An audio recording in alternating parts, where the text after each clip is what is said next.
Hello, my name's Helena. I'm the Pharmacy and Medicines Lead for the North Cumbria Place in the North East and North Cumbria Integrated Care Board, and this is our North Cumbria opioid story.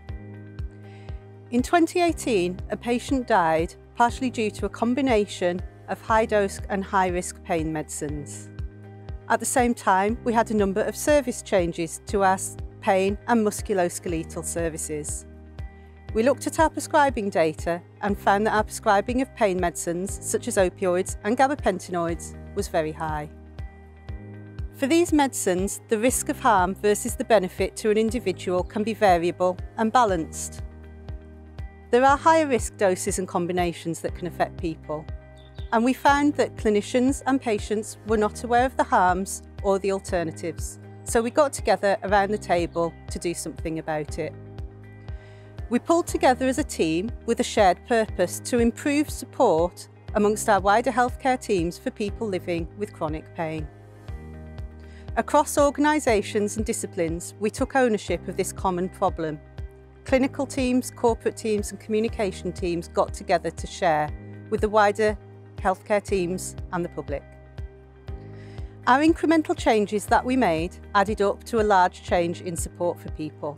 We made continuous improvements, focusing on the specifics. Our team includes people from a wide range of organisations and disciplines. We value all of their perspectives when they bring or request specific expertise into projects.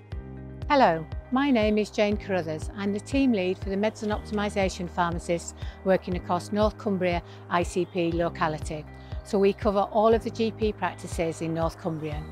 As part of the work to help the clinicians deal with the issues uncovered, we looked at what we could do to help them. So we developed a raft of resources.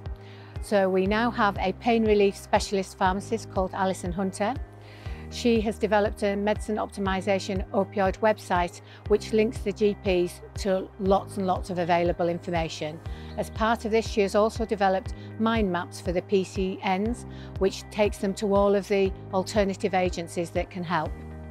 We also did training sessions with the GPs. The CCG, as was, commissioned the crop reports, and this enabled us to show the practices their data so they knew which areas they needed to focus on.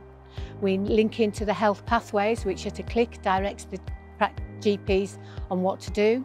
And as part of that, we also have the sound doctor videos available that show patients how to deal with their pain, such as back pain. Hello, my name is Jennifer Nellis and I'm a medicine optimisation pharmacist working in primary care. And I work as part of a team who speak directly to the patient who take high-dose opiates.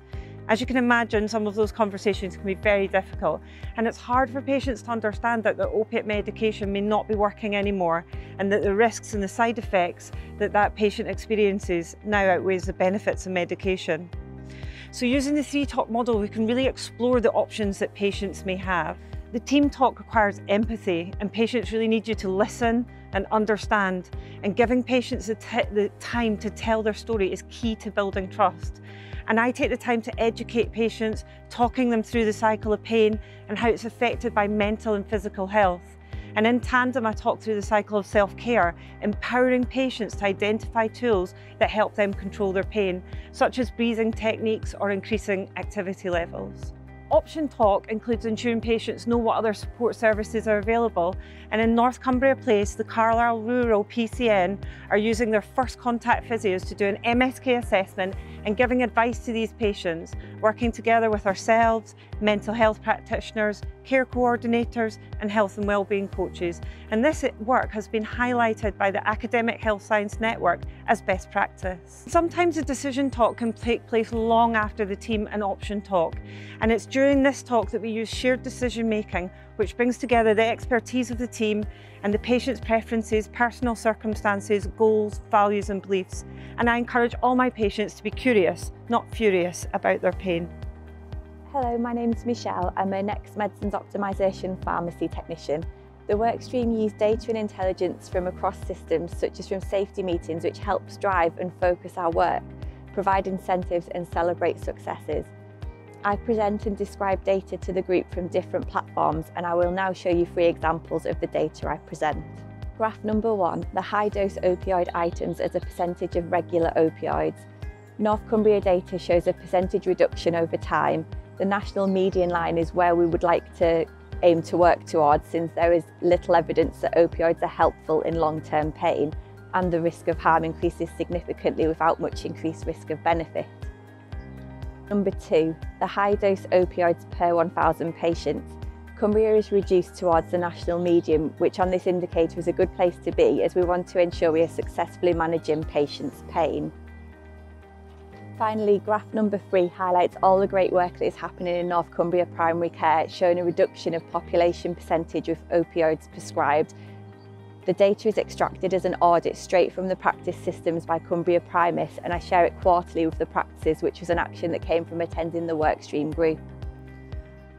As a result, our prescribing has reduced considerably, with a reduction in the number of patients taking opioids by around 20%. And we thank all of our wider healthcare teams who have helped to support that. Our current work includes looking at safety of prescribing, looking at our resources, public-facing communications, and referral information. For our next steps, we're now part of a larger integrated care board with new learning and networking opportunities. As a group, we continue to meet regularly so that we can continue to learn and improve support for our patients.